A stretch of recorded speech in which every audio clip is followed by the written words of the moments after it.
প্রচণ্ড গরমে সুস্থ থাকার 12টি টিপস। ১. হালকা ও ঢিলেঢালা সুতি কাপড় পরুন। ২. প্রচুর পানি পান করুন, দিনে অন্তত ৮ থেকে ১০ গ্লাস। ৩. ভিটামিন সি জাতীয় ফল যেমন কমলা, মাল্টা, আমলকি, আনারস, জাম্বুরা, তরমুজ ইত্যাদি বেশি খান। ৪.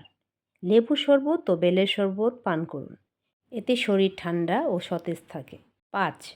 ফ্রিজে রাখা ঠান্ডা পানি খাবেন না, সম্ভব হলে মাটির কলসে পানি রেখে সেই পানি খান। ৬. দিনে একাধিকবার গোসল করুন, এতে শরীরের তাপমাত্রা স্বাভাবিক থাকবে। ৭. রোদে বের হলে ছাতা এবং পানির বোতল সাথে নিতে ভুল করবেন না। ৮. দুপুর 12টা থেকে 3টার মধ্যে বাইরে যাওয়া এড়িয়ে চলুন। ৯.